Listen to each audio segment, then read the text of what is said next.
All right. Lord, we thank you so much for this morning. Lord, as always, we thank you for the opportunity to spend a little bit of time getting into the Hebrew language. Lord, Lord, there's definitely challenges when we're talking about any language, and so much more so just because the Hebrew is so different, looks so unique compared to what we're used to in English or Ilongo, using a Latin-based alphabet and the different phonics and the different ways that the grammar's put together. Lord, it just is, it's not easy to comprehend, but yet there's riches there. That difference is why we want to learn it. If Hebrew looked identical to English or Ilongo, we wouldn't need to learn Hebrew. It's because it's so unique. There's a lot of power and information that we can glean by taking the time to dig into this. So, Father, we pray for your grace and your ability to be able to help us understand and to be able to practice and put into use these concepts to make us better students of your truth, your word. So we give you this time. In Jesus' name we pray. Amen. All righty. Quick review. We've been talking about letters. Why do we want to learn Hebrew letters? Because they don't look anything like what we're familiar with. That's the big key there is, my goodness, is it a different looking language. So when we talk about Hebrew, reminder again, this is a right to left language. So it reads opposite of English. It actually reads back to front, right to left. So in everything, it's reversed from us. You don't open it up like this, you open it like this. It's reversed. And you don't read from left to right, you read from right to left. So that's important when you're looking at Hebrew. It takes a bit of time to figure that out. By the way, it's a real kind of annoying thing, if I'm honest, when you're trying to write Hebrew. Oh, are you trying to type in Hebrew? Oh, it just gets fun. Because when you open it up, you don't read it. In English, you're reading this way. In the beginning, God created the heavens and the earth. So you're reading left to right. The Hebrew is reversed. You start over here on the right-hand side, you right to left. So it's Barashit, Bara Elohim, Eth, Hamashayim, Ba'eth, Haaretz. So it reads right to left. So it's inverted all the way across. So that makes it kind of fun to get into for sure. But not only that, it's a vowel-less language. And we'll talk about this again this morning, but the vowel-less means that in of itself, in traditional as well as the original biblical Hebrew, there was only consonants. There's just 22 letters, and they're all consonants. The vowels were assumed, meaning you had to just memorize them. There was no, here's the writing down of this vowel. You just had to know that this word, these particular consonants put together, just mean that in this context, because let's be honest, if you just have a couple of consonants, maybe different vowels go in there and it changes the word. Is it cot or cat? Same consonants, just a different vowel. How do you know the difference? You'd have to be able to memorize and then look at the context of the sentence to know what word it should be. That's how Hebrew works. Fortunately, about 1,000 years ago, there were some scholars called the Masoretes who decided to add vowel markers for us. So there are vowel markers, but they're not original Hebrew. They're only in our biblical Hebrew. We can see that if you go into our Hebrew. I'll zoom in here, right? You can see this. Here's the Hebrew lettering right here. Notice that I can turn on and off the vowel markers. If I turn them off, no dots, no dashes. That's actually the original Hebrew. That is the actual writing that Moses would have put down. If you turn on the vowel markers, suddenly you have the little dots and dashes that appear underneath all the letters. That's the Masoretic vowel markers that were added so that we would know what the vowels were. So helpful, but it does make it more fun to be able to read the words, because now you have to learn not just the 22 consonants, you have to learn the give or take 12 different vowel markers. And then recall that you have two exceptions when it comes to your consonants. So not everyone has this, but 5 of them have a final form, meaning they look different if they're the last letter of the word, though they're pronounced the same. So no difference in pronunciation, just different appearance if it happens to be the last letter. If you're like me and you're curious, why would they do that? Why would you have a final form? Why would you have a different look to a letter, even if it has the exact same pronunciation? Remember that the Hebrew has no vowels, so one way to help distinguish one word from another, since it's just consonants, is that you would make the final letter look different. That can help with your spelling. That's my best guess. It is a guess. But my guess is kind of why they did that was for the helpfulness of recognizing a word that was vowelless. Now, you also have the second exception, your gabat kafat letters.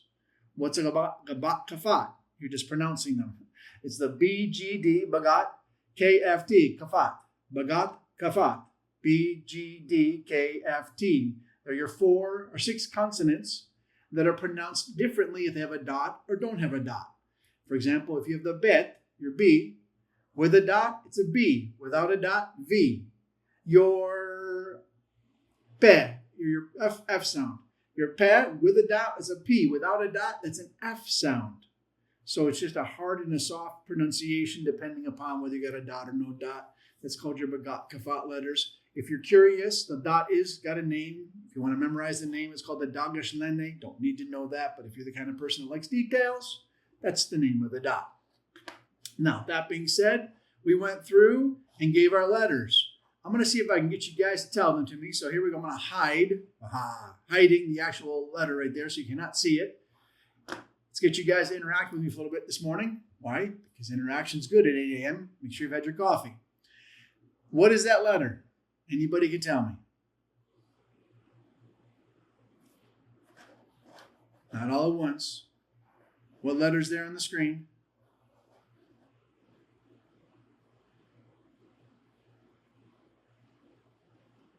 Aleph. It's the Aleph. Correct. Moving on. What's this letter?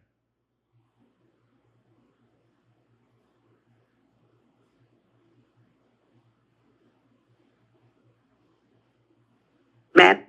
That is the bet. Now, mind you, the bet is the bagat kafat, meaning it has the dot. No dot, V. With a dot, B. How about this one? Gimel. That is the gimel. Also bagat kafat letter because it's got the dot. Without the dot, GH. G. With the dot, G. G. Hard G. How about this one?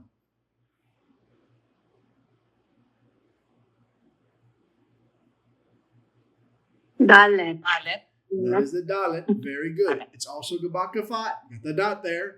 Without the dot, DH. D. With the dot, D. D. Hard D sound. That gives you a strong pronunciation. How about this one? Keep your eye on the left side post because it tells you which letter this is. He. That is the he. It's just your H sound. Regular, ordinary, everyday he. H sound. How about this?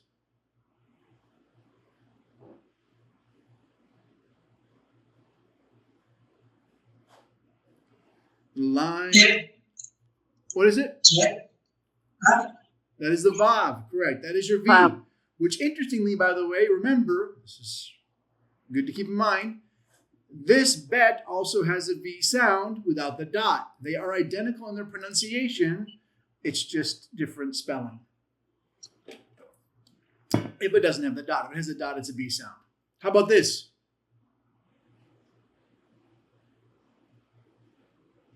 You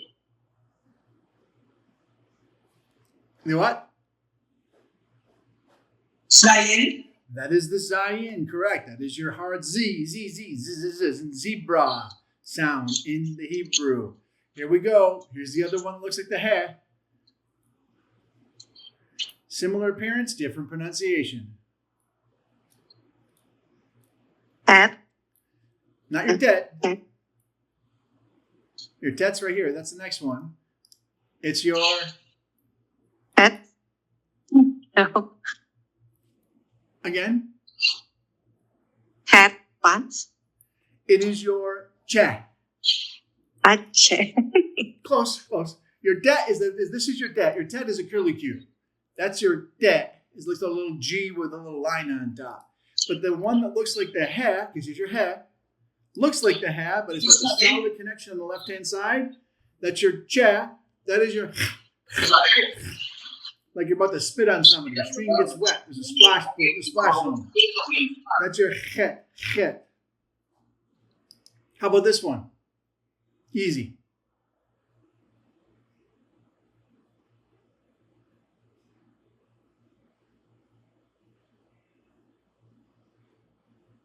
Yod. That is the yod. Very good. That is your Hebrew Y sound.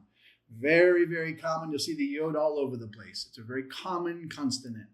Woo! The first of our 3 forms. How about this one? You remember what this one is?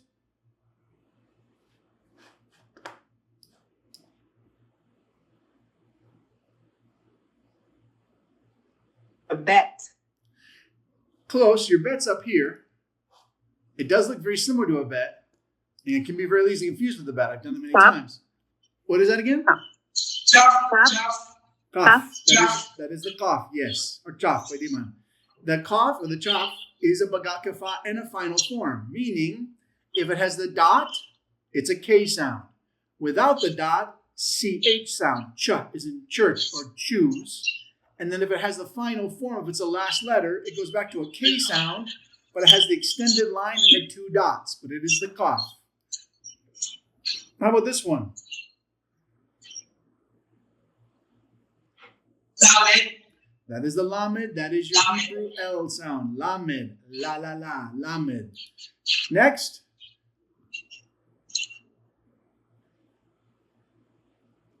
By the way, this runs the same way as English in your alphabet. If this is L, what comes after L in English? M. M. Mem. That's your mem. Mem. It's your mem, and it's got a final form to it. If it's the last letter of the word, it looks like a box rather than this little, I don't know what you want to call that, a little tenty kind of thing there. That's the mem. Also, following the English alphabet, what's the next letter? Nun. Nun. That's your nun. Your nun has got a final form, so without it, it's like a backwards C. That's your N sound. But if it's got the final form, it has an extended line down, different from the cough, because the cough has the 2 dots. The nun has no dots. That's what makes it the nun in the final form. And then you move on to what's this? Just a couple left. Samek.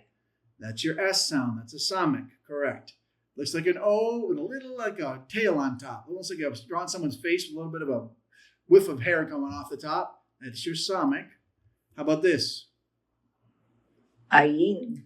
That is your ayin, which is one of your silent letters. Remember, you have 2 silent letters. There's no sound to them. It's the aleph and the ayin. They are vowel placeholders. They're telling you there should be some kind of a vowel there, though without the Masoretic notes, you wouldn't know which vowel that was. How about this one? Pe. That is your pa. Now, mind you, pa is one of those triple letters. The kaf and the pa are one of your 2 3-form letters, meaning you have a bagat kafat, the dot. If it's got the dot, P. Without the dot, F. Fa, fa, fa. Softens that P. Pa, fa are very similar sounds. One is the stronger pa, one is the gentler fa.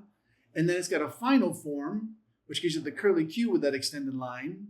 That is just going to be your pa sound, but it's the final letter of the word. Here we go, one of the fun ones.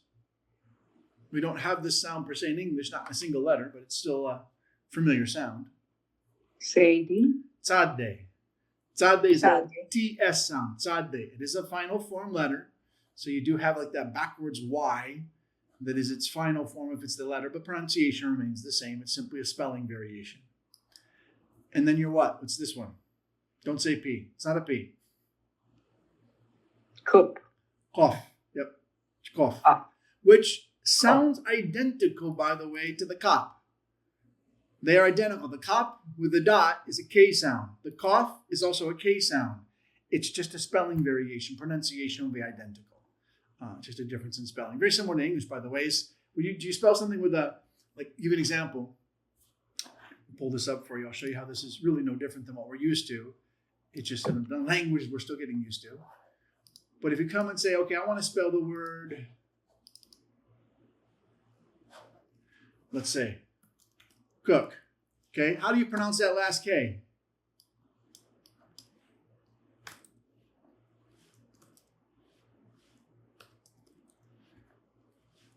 How do you pronounce the K in cook?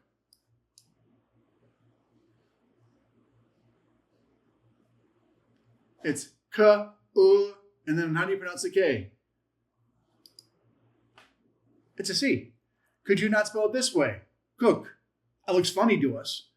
It doesn't look right. But yet fundamentally, that's the same pronunciation. You're still pronouncing it cook. Let me ask you this one. How do you pronounce the Q in this? Quick. Couldn't you just do this? No, that's kick, but yet fundamentally, it kind of is the same because you could do this, quick. Because the what is coming off the U, that's what that what's coming from, quick. Why is it a Q? Just a spelling thing. K is pronounced like C, which is pronounced like Q. It's all the same pronunciation in English. There's no variation. It's just a spelling tool, not a pronunciation tool. Same thing in the Hebrew. The Qaf is pronounced just like the Kop. There's no difference in the pronunciation. It's just a difference in spelling. No different than in English. Okay, next. What's this one?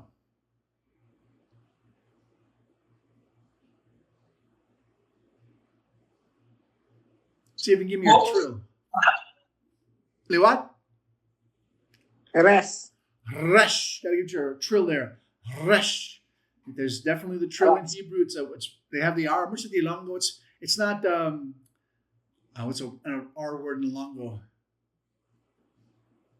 I'm blanking on an R word in Ilongo. Yeah, I'm just gonna. But you wouldn't say like red. Roja. There you go. Got the word roja. It's not roja. If I say roja, you'll be go, oh, you're an American, aren't you? Wrong pronunciation. It's not roja, it's roja. It has that R trill. That's the same thing in Hebrew. It has that trill to the R. Oh, here's a fun one. 2 more to go. What's this one?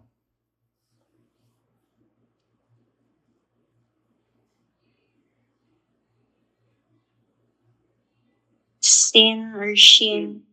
Yeah. Correct. Sin and shin. And that's the correct order. If the dots, mind you, this dot here, this is not a Bagat Kafat dot. That's not the Dagesh Leni. This is a unique dot to this letter. It's the only one that has this. It's got its own dot specifically for the letter.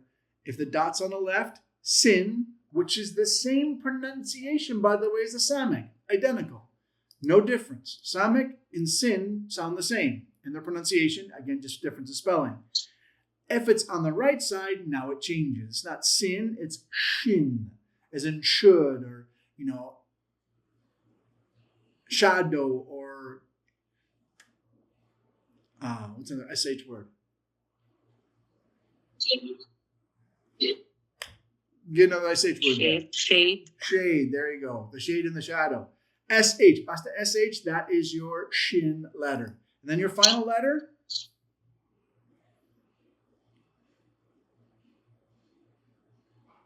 Ow. Tau. That's it. It's your final letter. That is a Bagat Kafat letter, meaning it's got the dot. It's pronounced as a tet. Interestingly enough, go back to, you also have the tet. The tet and the tau, identical pronunciations if the tau has the dot. Without the Bagat Kafat, without that Dagesh Lene dot, then it's pronounced th, them, there. It's got that th sound to it. So different variation because it's got that Dagesh Lene in it, that Bagat Kafat letter. So that being said, we talked about, that's your 22 consonants. You also have your vowels. I'll give this to you quicker. So I'm not going to torment you as much on these. We'll run through these fast because I want to get to our content today. But in your vowels, you have your long and short form of your A, E, I, O, U. So your same fundamental vowel sounds are identical to what you're very familiar with. There's nothing unique. They don't have any different vowel sounds.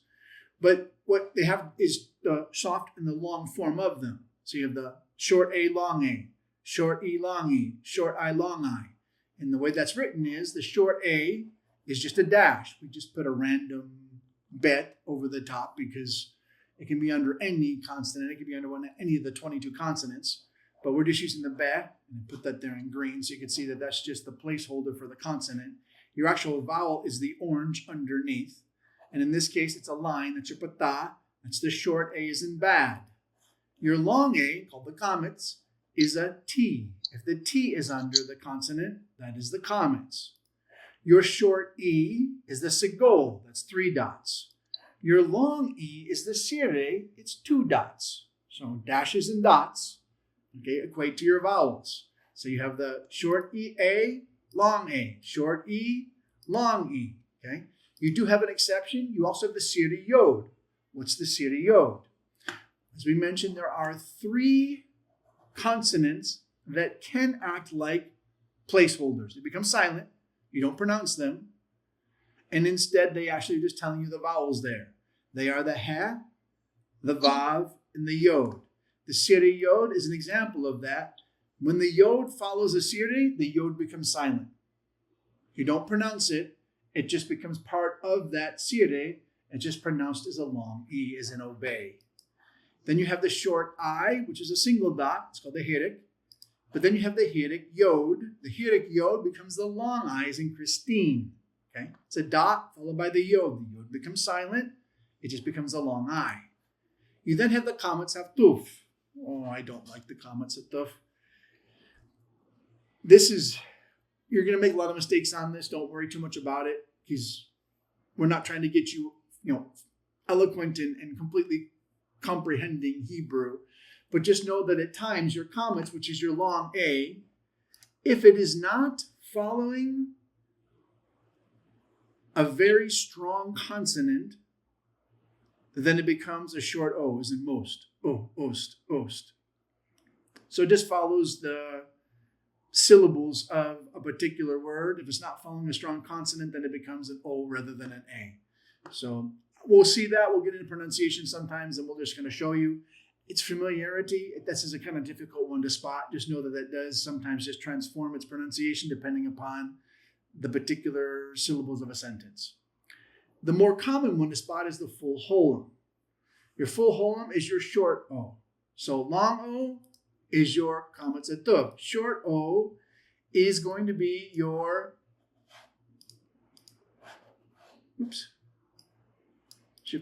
full holum. What's a full holum? A dot over a vav. The vav becomes a placeholder. It's silent. You don't pronounce it. You just pronounce it as the short O's and to. You can also, though, have a defective holum. So the vav doesn't have to be there. If the dot just happens to be over the next consonant, then that's an O sound. That's the short O. Then you have your 3 dots. That is your short U is in pull. That's your kibbutz. And then you have your surik, which is your long O is in long U is in fruit, ut. And that is the dot next to the vav. And again, the vav becomes silent. So you've got those different forms, all of them 12 in all, that allow you to do your vowel pronunciations. Now, mind you, those are not in the original Hebrew. They're not in modern Hebrew. If you went to Israel today and you learned Hebrew, you would not learn these notations. You would have to learn the pronunciations, but you just memorize them. The vowels are not in modern Hebrew. They're not in the original biblical Hebrew. They're only in the Masoretic, which is the Bible version that we read to help us with pronunciation by turning on those vowel markers. So those are your vowels. That being said, we did talk about briefly the shawah. What is the shawah?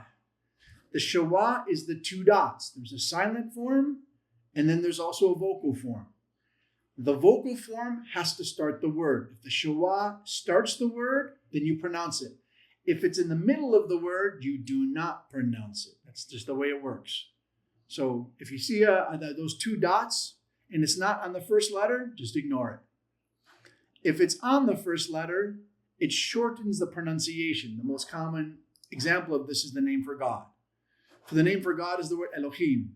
Notice you have here the 3 dots. What's the 3 dots?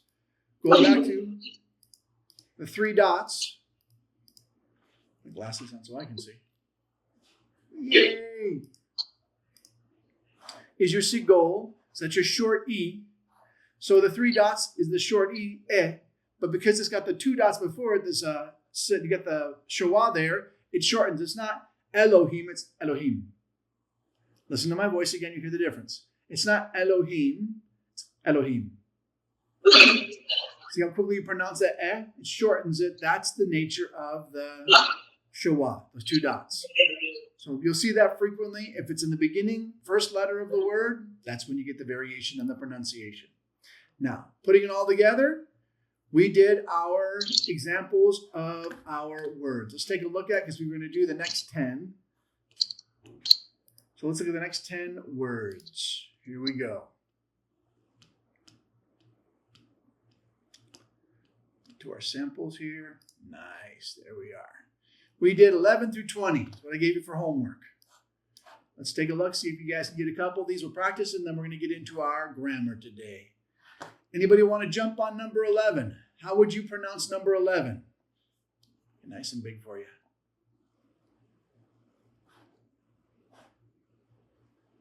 Anybody bold enough to give that a try?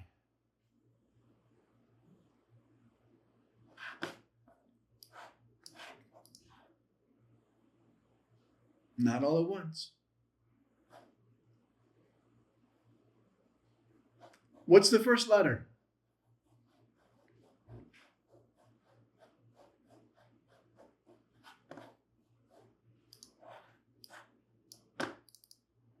Dalet.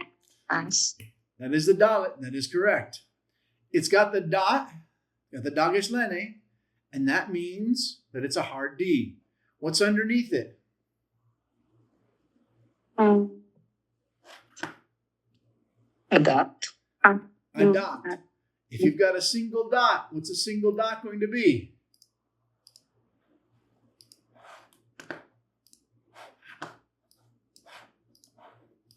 I'll pull it up for you here to help you cheat. What's a single dot? Direct. That's the hirdik. So you have an I. What's the next letter? Is that a bet? That is a bet. Mind you, your catch to that is the little line that juts out to the right. Do you see this little line right here? If that wasn't there, that could be a cough. The cough and the bet look very similar. The difference is the bet keeps going. That bottom line extends beyond what comes up out of it. That rising stem, that's a bet. For sure, that's a bet. It's a dagesh lene. You got the dot. It's a bagakafat, so it's a hard B. It's not a V, that's a B. So it's dib. What's underneath the bet? A small T and a shaman. Kames. That's the comments, which is an A. Okay, very good. So it's dibba. What's that final letter? E. He. Very good. So what's our word? Diba. Dibba. Diba. Yep, it's dibba. Very good. Woo! Number 12 is fun. I like number 12 a little longer. Okay, let's take a look. What's our first letter again? Repeat it. Dalet. It's a dalet, it's a strong D with the dagesh lene, so it's the D sound, hard D. What's your next letter? Be careful, this one's a bit tricky. Vav. It's a vav, but with a dot over it. If a vav has a dot over it, what does it become?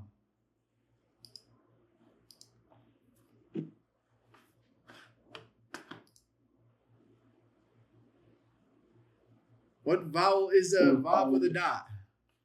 Again?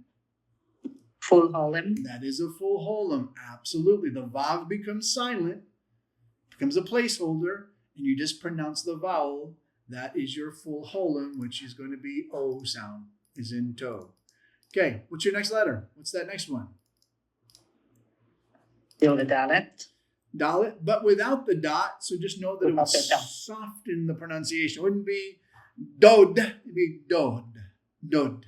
Dod. Soften that D. Minor variation on the D. Just remember you're softening your D. You're not as harsh on the D sound. What's the letter beneath that? What's the vowel beneath the dalet? Kames. Comets, that's your A. Followed by, what's this again? Vav without the dot. Which Oh. means Vav. it is just a vav, correct? So you would just pronounce like a V. What's underneath the vav? Kames. Comets again, got the A. Very good, following along so far. Okay, what's following the vav? The comets? E.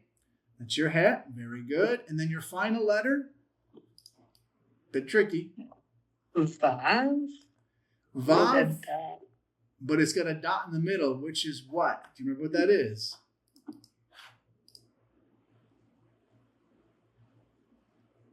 Surek. That is your surik. That is your U, as in fruit. So what you end up with is dodavahu. Do. Do. Doda. Dodavahu. Bahu. Dodabahu. Dodavahu. The longer one, still fun. All right, Dodabahu. let's try this one. What's your first letter? We've already gotten this one several times. Easy. Lamed. Not lamed. It's the same one as was up here. He. That's your ha. Very good. What's your vowel beneath your ha? 3 dots. What's your 3 dots? Go ahead.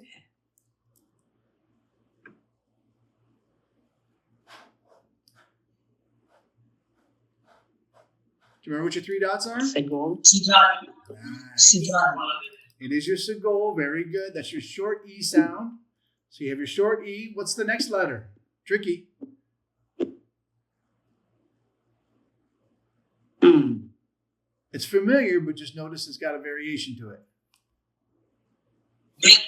It is the bet, but notice, does it have the dot? It's the bet, but no dot. What happens when there's no dot to a bet? A hard B. Hard, with the dot, it's a hard B. What is it without the B? Without the dot? Hard B. A V. It's a V. V sound, correct. So the pronunciation is boy, not right? heb, V. it's have. V. A V victory. V is in victory, correct. Which, you have the 3 dots again. What's the 3 dots again? Segol. Just a goal, followed by, what's your last letter? Lamed. Tamek. That's the lamed, very good. So your word is? Hevel. Hevel. Hevel. Exactly. Hevel. Ooh. Now we're getting it. All right. Moving on. What's this one? The very first letter. Same first letter. What is that again? He. And there's your he. Very good. Single dot. What's the single dot beneath the word? That is your hirik, which is your short I. Very good. Here we go. New letter. We haven't seen this one yet in our words here. What's the next letter after the hirik? The Yod. That is not the yod. That is the gimel. Very good. That is the gimel. Exactly. Oh. With the dot, by the way, which makes it hard G. It's a bagat kavat letter. It's got the dagash lene, so that's a G. Hard get. Hey. What's your beneath your gimel? What vowel's beneath the gimel? Oh, sorry. Second letter. Palak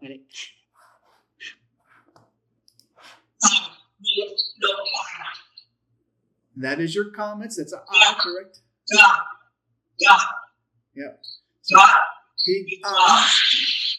Higa. What follows that? What follows the comments? What's the next letter up there? This is that fun one I told you is very common. You see it's all over the place in Hebrew. Very common consonant. Yod.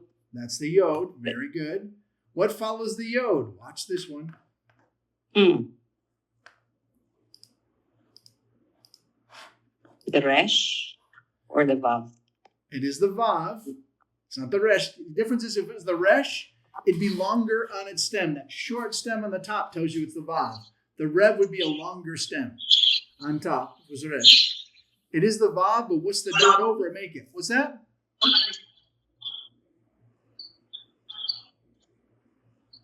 What letter is it? It is the full whole. Remember that if you have a vav with a dot over it, the vav becomes silent. It becomes a placeholder. And that is the O sound, is in toe. That's the full holum. And then you have, tricky, a final form. What's the final form in this?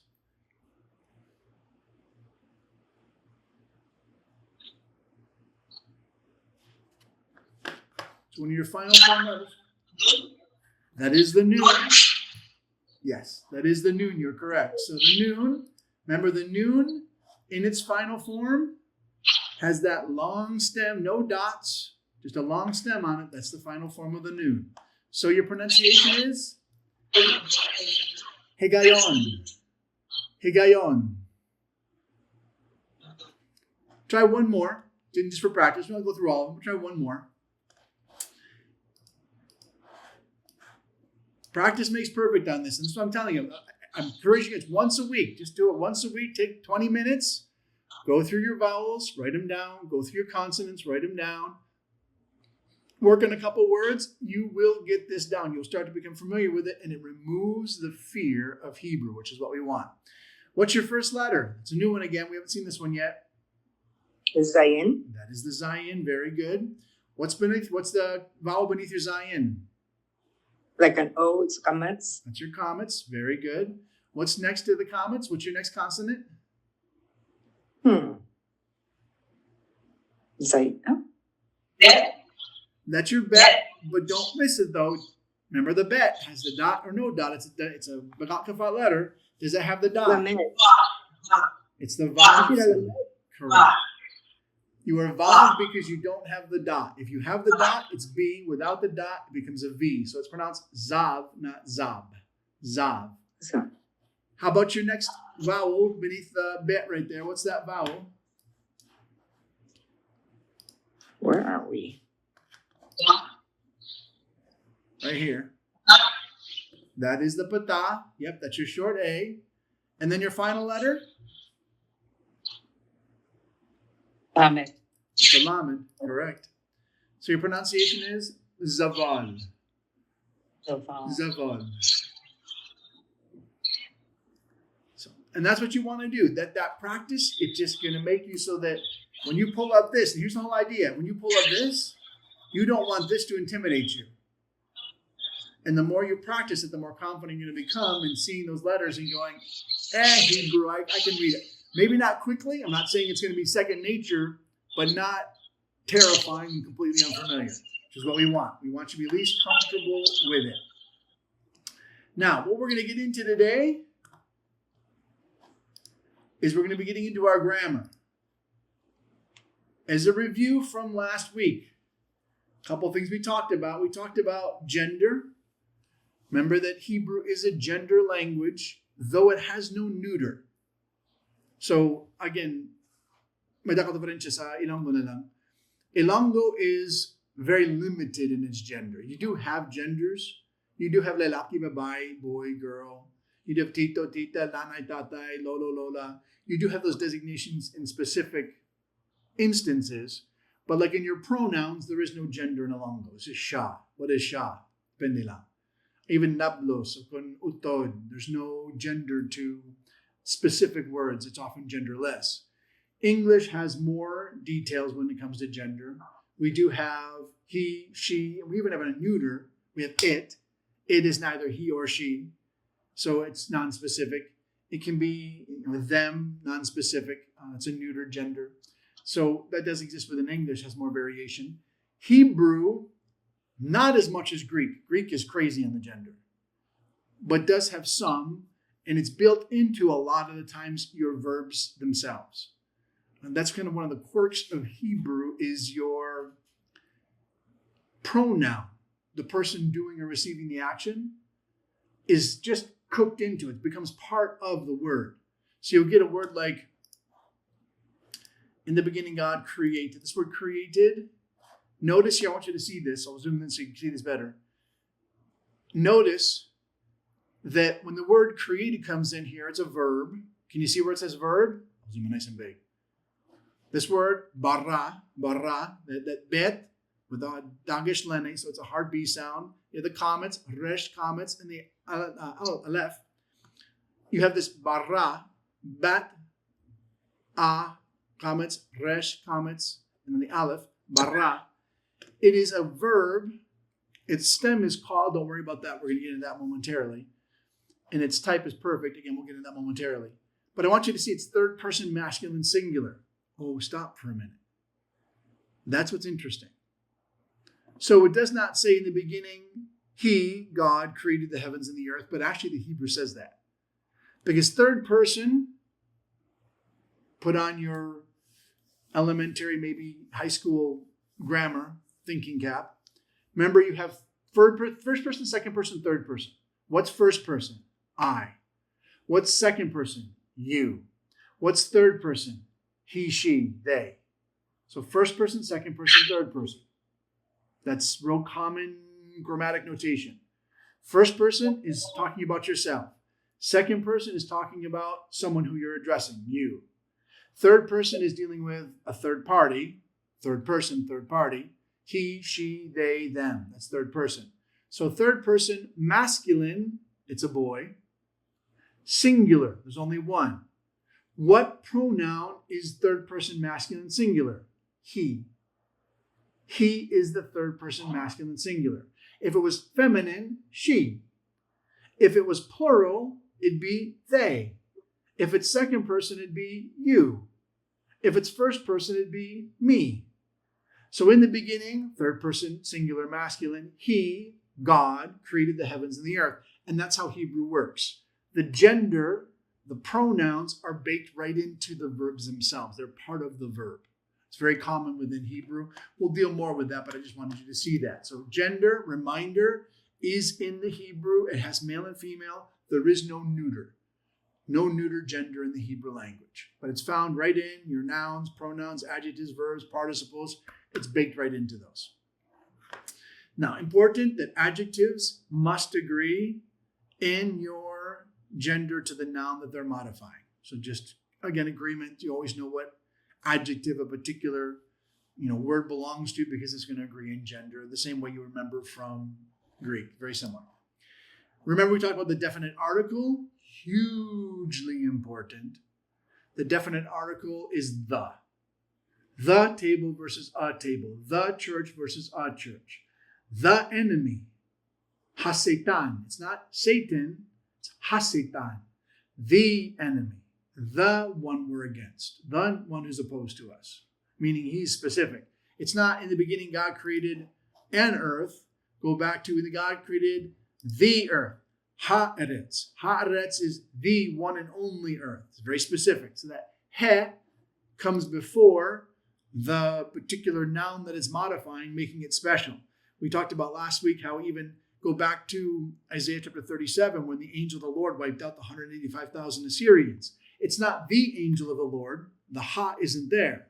It's just an angel of the Lord, one of many. Which one was it? Don't know. Not important. He wasn't special. Apparently all the angels can do that. Apparently that's nothing unique. They all have that kind of power because he's just another angel. So it's not the angel, it's an angel because it lacks that ha, which is the definite article. And then we talked about our prepositions. Whew, this was fun. Prepositions in Hebrew do not work like they do in English. Prepositions in English, and once a Greek, even in Ilonggo, they're going to be, Ilonggo actually very simple prepositions. Sa, makato sa, changi. I'm going to, preposition to, there it is, to the store.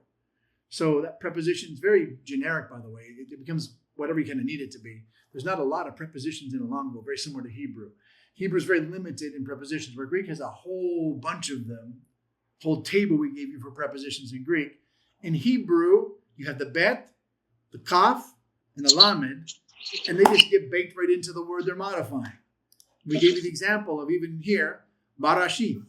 Barashith is the word in the beginning, but there's a preposition baked into it. If you look at this, I'll zoom in here so you can see it easier. So you notice there's separation here. When we click on barashith, the bet is separated from the word rashith. Rashith means beginning. Bet is the preposition in. Barashith, in the beginning. And you can actually see that separated out because you click on the bet, it tells you it's a preposition.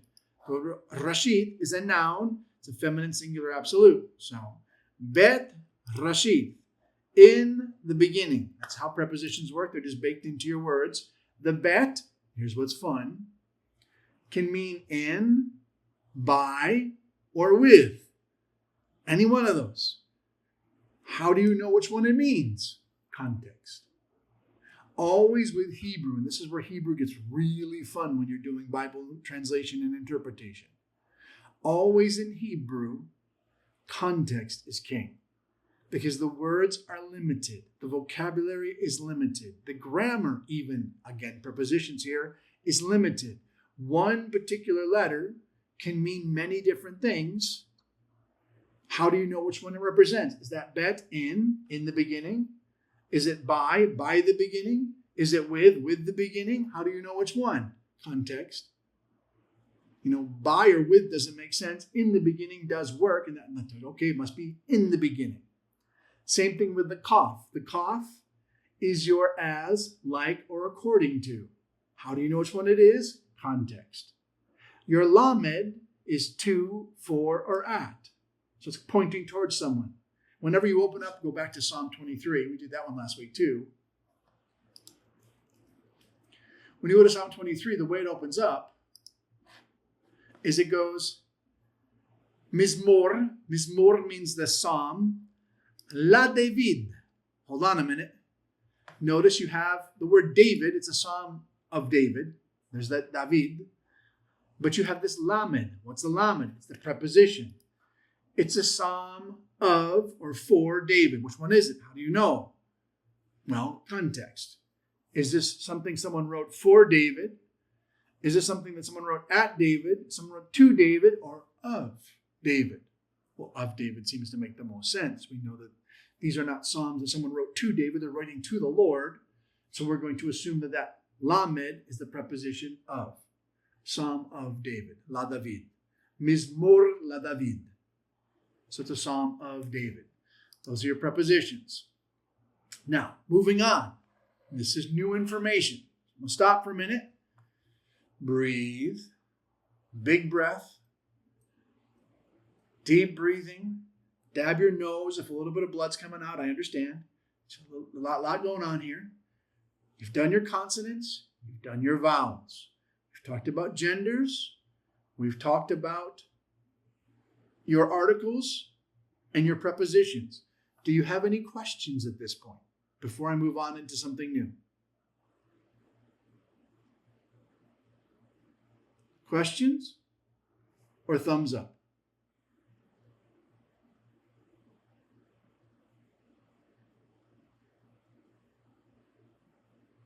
Give me a thumbs up if you're still alive. Or a question if you have a question. I'm no longer alive. It's good when you can say you're no longer alive. There's still hope. I'm lost. Okay, let me back up because in my day that makes sense because you weren't here last week. Let me back up. You know your consonants and your vowels. How comfortable are you with your consonants and vowels? Not really. That's okay. Move on. I'll just review it. I'll listen to your video again. Okay. Or I'll listen to the last week one because I haven't. Yeah, that for sure will be why you're lost. So yes, just know that, and we're going to add to this today, when you're talking about doing things with a Hebrew word, in English, if you add an article, which is the, English has the two different articles, is the and a. The makes something specific, a makes something generic. The table versus a table. The table is a specific table. The church is a specific church. A table is a generic table. A church is a generic church, one of many. So that's what the article does. In English, you would add a word before the noun it's modifying. A table, the table. A church, the church. In Hebrew, the article just gets put together with the word. And it's just by adding this two letters here. You add the ha, he, and you add the patah. It's that ha. Sometimes it's the comments, by the way. It depends upon the spelling of the word. But needless to say, you add this onto it. We don't need to worry about that because it actually gives it to us. Go back to Genesis 1:1. If I go to this word earth, okay, the word earth is the word eretz. Okay, eretz is how you say the word earth. Okay, but notice there you have this ha beforehand. If I click on that ha, and I click right on it, ha eretz, I click on the ha, notice it tells me this is the definite article. So my Blue Letter Bible actually breaks this down for me and tells me, oh, okay, I've got two different parts there. I've got a noun and I've got an article. I've got he eretz. Ha eretz is the earth. So notice how Hebrew handles this is rather than adding a word beforehand, it doesn't add the earth, it just puts them together. It puts the article with that noun, the earth. Haaretz. Now, when you translate that into English, you do separate it out. In the beginning, God created the heavens and the earth.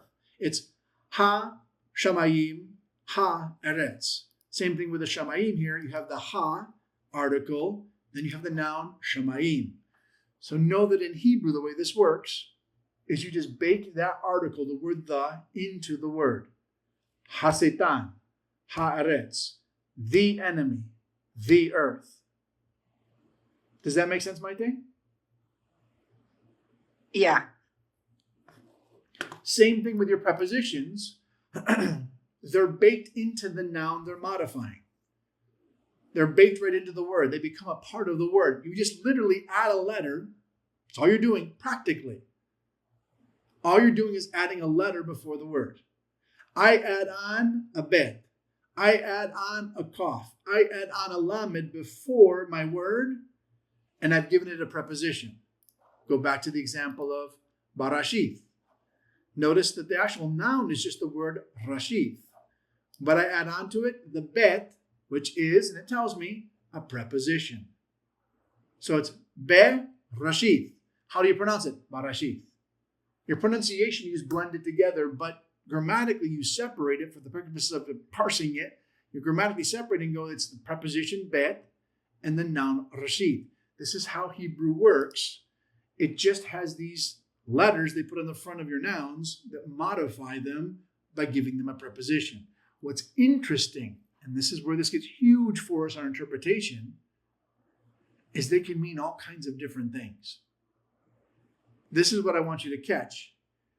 It can mean in, by, with. All of those fit the bet. The lamed can mean to, for, at, of.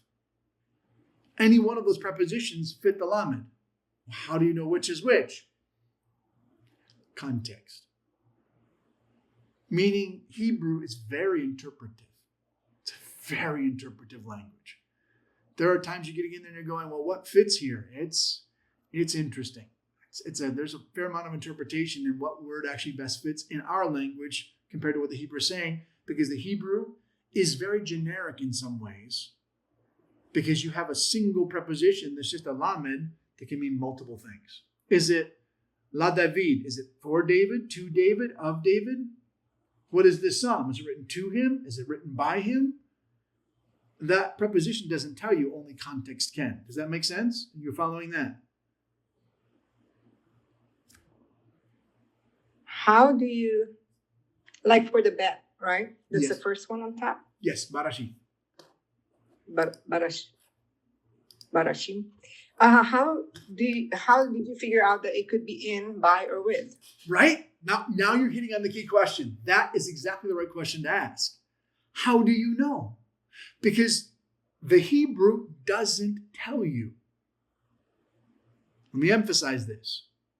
How do you know which of these words? Because it can mean any of them. How do you know? Go to our word here, barashit. There's our bet. That's a preposition. Okay? Click on it even. Okay, there it is, my preposition. Okay, it's a phrase that somehow introduces a position of an object compared to another. It's a preposition. How does that become in the beginning? Why not by the beginning or with the beginning? Simply context. You're looking at the word and the ones that follow after and going, the only preposition that makes sense there is in. It's interpretive though, and that's what I want you to understand. This is Hebrew. This is what makes Hebrew super fun. It's highly interpretive. You just got to kind of look at it and go, it's not like the word itself gives you the answer. You've got to look at the word and go, well, it could mean this, this, this, or this. But based upon this sentence, what makes the most sense is this. But guess who's making that judgment call? You. How wild is that? This is why Hebrew is so interesting compared to Greek. Greek is so specific and really leaves very little room for guessing. Greek is like hold your hand and give you every little detail. Hebrew is give you a general idea and then have you figure it out. Gosh, thanks. Really? Yeah. There's a lot of interpretation in Hebrew, especially compared to something like Greek. Does that make sense? You following that? You're asking just the right question.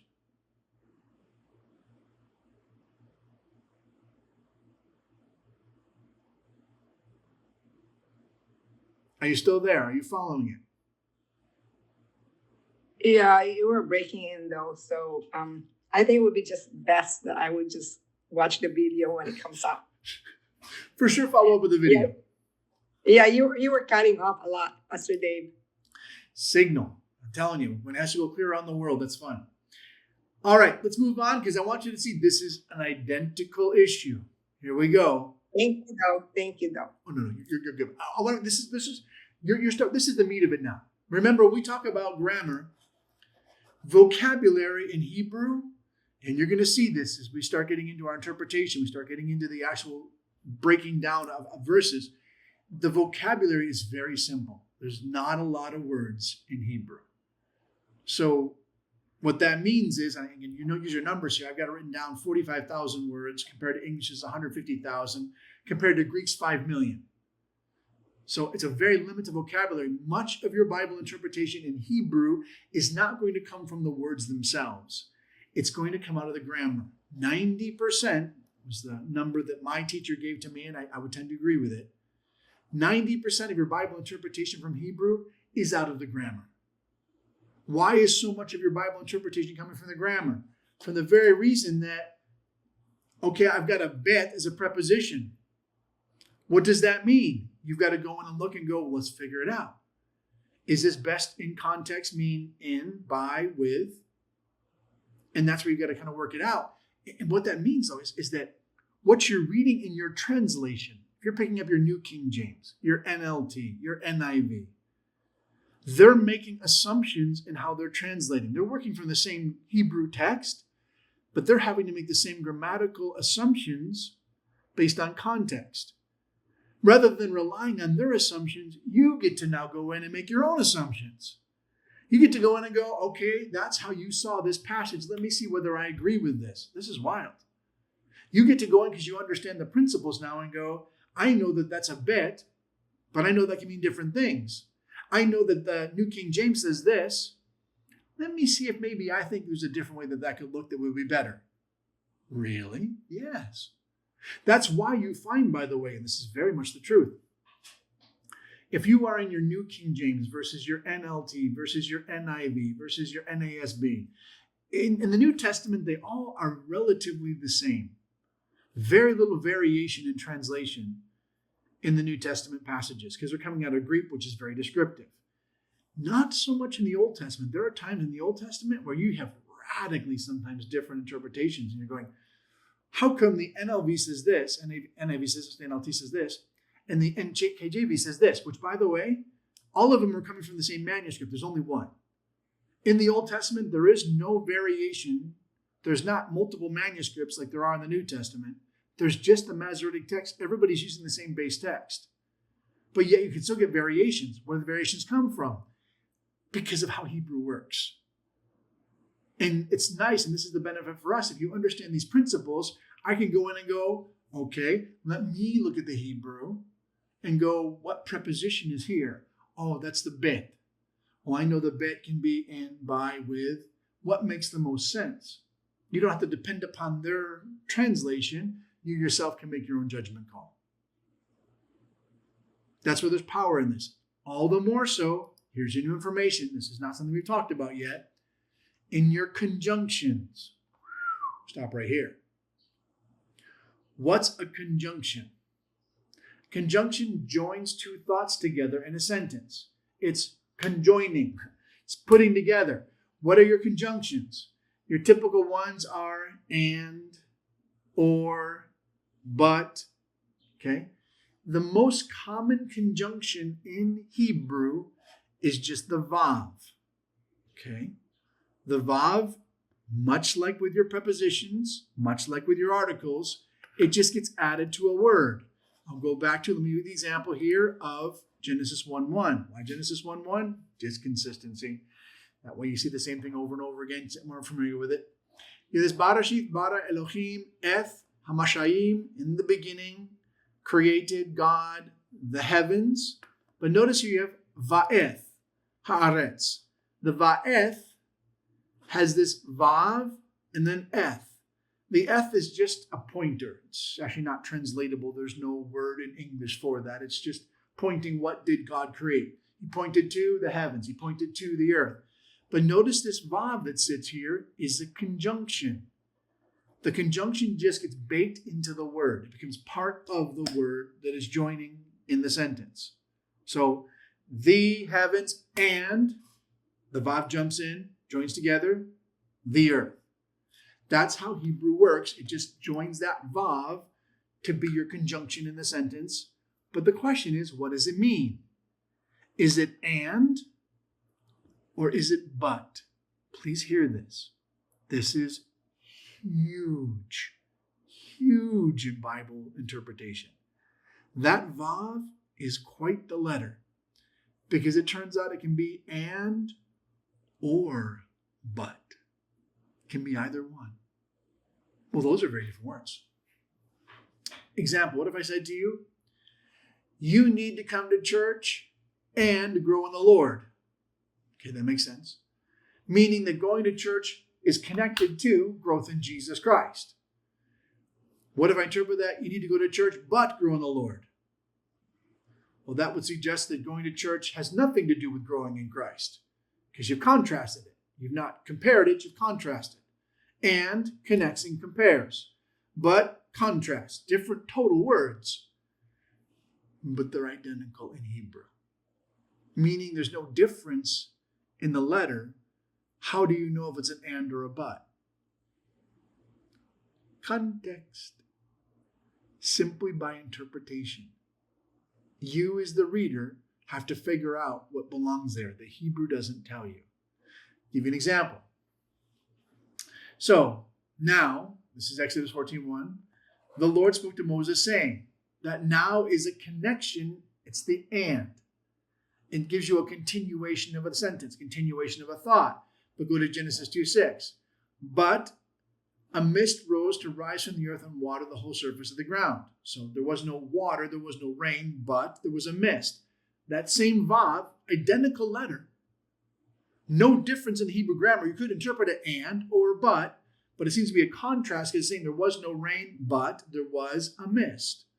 But it can also mean then, go to Leviticus 5:14, then the Lord spoke to Moses saying.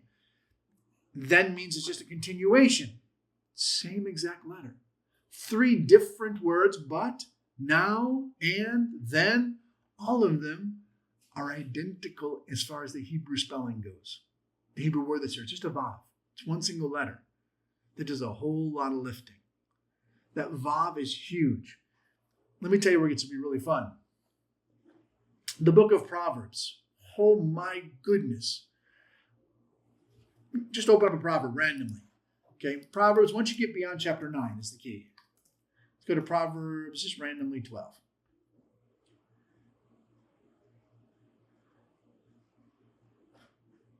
Okay.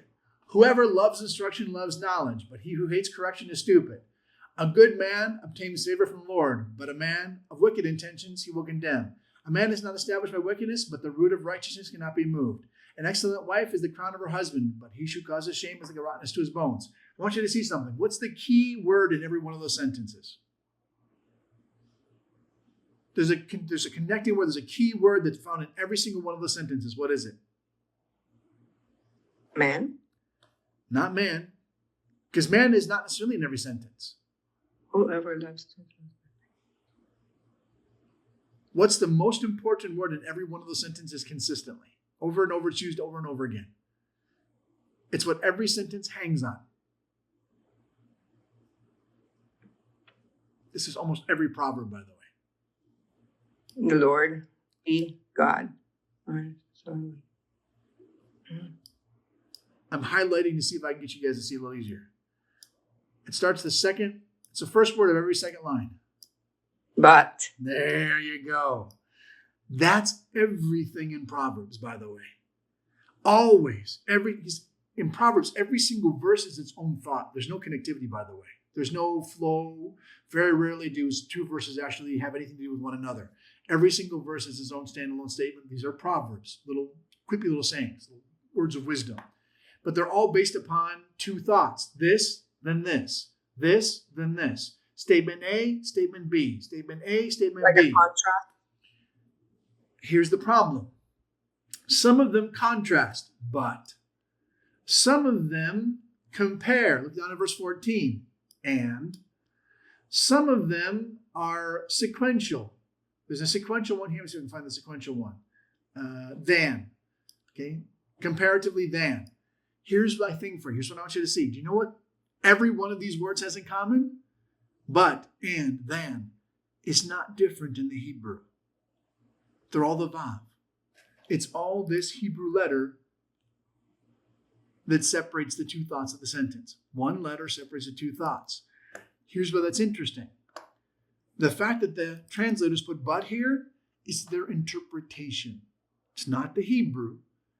The Hebrew, that can be but or and or then or now or then. Every one of those is appropriate. Grammatically, any one of those would fit the vav. So how do you know? Is it whoever loves instruction loves knowledge, and he who hates correction is stupid? How do you know it's not and? Well, because it seems like there's two different ideas there. It seems like they're contrasting, so you would put but. That's why the translator said, I think but fits better there, and I would agree. But he who hates correction is stupid. Go on to say, a good man obtains favor from the Lord, but, contrast, contextually seems accurate, a white man of wicked intentions will be condemned. But here's what I want you to see. For the sake of your Bible skills, that's interpretation, not translation. Repeat that to you again. Putting the word but there is not translation, it is interpretation. Because all that's there is the vav, and the vav can mean but, and, then, now, can mean any one of those things. The way that you decide what it means is by interpretation, which is why you come down here, find one of the ones that's and. It's super fun in the Proverbs, by the way. Okay. In the way of righteousness is life, and in its pathway there is no death. Okay? They put and there. Why'd they put and there? Because of the grammar in the Hebrew? No. It's just the vav. Still the same Hebrew grammar as every other sentence here, every other proverb. They put this as and by interpretation because they looked at the two statements. In the way of righteousness is life. Speaking of the way of righteousness leads to life. And in its pathway there is no death. And they said they seem like those are the same ideas complementing one another. So they interpreted it as and. Not translated, they interpreted it. Does that make sense? I want to clarify that. Translation means in the Hebrew, it's telling you something and you're just bringing it into English. Interpretation is, yes, it's saying something in the Hebrew, but it's not clarifying. You have to decide what it means in English based upon the context. That's interpretation. Hebrew isn't saying it, it's being interpreted because all that's in the Hebrew is that vav, that single letter that is a conjunction. But what kind of conjunction it is? You have to figure out yourself based upon the context. This is where Hebrew gets really fun. Making sense? A little bit? At all. Ask questions if you're not following. I want to make sure that you grab this. This is huge as it pertains to Bible interpretation.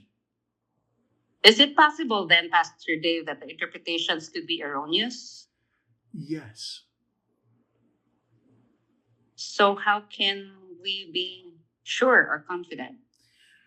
Two sides of that coin. You're getting into where Hebrew really gets to be fun. This is, when I mean fun, this gets me excited. This actually gets me really excited because we've gone with the assumption, and it's an understandable assumption, and it's not an incorrect assumption, and I'll explain why.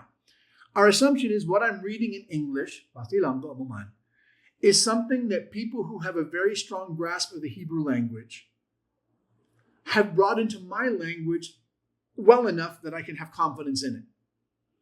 And certainly, yes, these men are godly men who have great skill in the Hebrew. And how they go about this, So this is a bit of a rabbit trail, but I'm going to go here because I do think this is important to understand, and it helps you understand why the Hebrew is so important to grasp. How do they then figure out what's the right interpretation? Because Hebrew doesn't necessarily clarify it. Hebrew is a bit open-ended, sometimes very open-ended, on what something might mean. So how do they decide what the correct interpretation is? Well, one, they do go off of just basic Hebrew usage. They are familiar with how the Hebrew language works. So they have general principles that they're going to follow. Go back to the Proverbs. If there are two ideas that are similar, we're assuming they're connecting. If there are two ideas that are contrary, we're going to assume they're contrasting. So and or but is going to seem most appropriate. And 9 times out of 10, it is pretty obvious. So they're going to work off basic principles that work within the Hebrew language. They're also going to draw from the tradition and the history of it. Mind you, Hebrew is an extremely well-documented language. You've had the better part of 3,000 years worth of, better part of 300 lifespans, 300 generations, if your generation's 100 years long, 300 generations worth of scholars and teachers and rabbis who have documented and recorded and notated how the Hebrew text should work. So we've got a lot of history, including things like the Septuagint, which is the Greek translation of the Hebrew Bible that they can go back to and reference what the best way to handle this passage is. So there's a lot of scholarship on the Bible in the Old Testament that helps them interpret it correctly. But it still is interesting to recognize and realize how interpretive it is. Hebrew is very interpretive. Now, ultimately, our confidence goes to God. You're more than able to sustain your word. And we have the confidence that God is able to bring that word across to us in a way that is correct and true. Our confidence isn't in the scholarship of men. It's in the Spirit of the Lord to make sure he preserves his word, even in translations. But this is what I want you to see, just how important it is to be able to grasp the Hebrew, because it allows you to ask the questions you never even would have thought to ask. Are you saying that I can go in there and look at a proverb entirely differently? Yeah. That I can grammatically and without being wrong, say I don't necessarily agree with the way this was interpreted. It doesn't fit. I think it'd be better interpreted by making that vav say and versus but, or then versus now. Yes. Absolutely. And that makes it super exciting to go in and say, let's see what the Bible says, not how someone has spoon-fed me their interpretation. Let me pull back the covers, look at it myself, and find the context and draw my own conclusion of what fits the best. And there's some power to that. Caution, because a little bit of knowledge can be a whole lot of danger. But yet also, man, what a neat opportunity to pull back the covers and really start to dig in ways you never thought you could. And in Hebrew, it is very much a matter of context and interpretation. So that happens a lot on the propositions. Are there other cases that it's going to be interpretation, that you're going to deal with interpretation, or only propositions? It happens a lot. It happens with your prepositions. It's going to happen with your conjunctions. It also just happens, and we'll get into this. I'm going to show you this. Let me give you an example. And we're going to talk about this momentarily here. Hopefully we can get into this today. We'll go back to our Genesis 1:1. And I want you just to see how fun this gets. A simple word like beginning. Created, actually, is what I want to get to. This word bara. Okay? So barashit, bara. Bara is the word create. Very unique word, by the way, for create. There's actually 2 different Hebrew words that would be interpreted by create or to make. There's bara and asa. Asa, real common word. It's used all over the place in the Old Testament. Asa just means to make, to assemble, to put together, to do. All those words can be correctly interpreted from asa. And that's what we can do that. We can make a cake. We can make a house. We can make, breakfast. That's asa. Bara uniquely is only used of God. You will never find an instance in the Old Testament where we bara something. We cannot bara. Bara is a characteristic that apparently only God can do. It carries the idea of creating something from nothing, depending on context. Because look at this. If I click on my word, my Strong's Concordance, for bara, I want you to see what the word bara can mean. It's kind of humorous, actually. As you go down the line, these are all valid interpretations of the word bara. To create, okay? In the beginning, God created. Okay? To shape, to form, still working, still no problem with this. To shape, to fashion, to create, always with God as a subject. There's the notation that I mentioned to you. God is always the one doing the work. Heaven and earth, individual man, new conditions, circumstances of transformation. So that's the word bara. But it can also be to be created. So it can be both active, you're the one creating, or passive, you're the one being created, of heaven and earth, of birth, of something new, of miracles. So all that's still proper interpretation. But here we go. Ready for this? To cut down. Wait a minute. Cutting down is not the same as creating. In fact, it's an antonym. It's the opposite. So the same word can mean to create or to cut down. Yes. Okay. Notice it can also be to make yourself fat. It can mean to make yourself fat. Yes. Same word.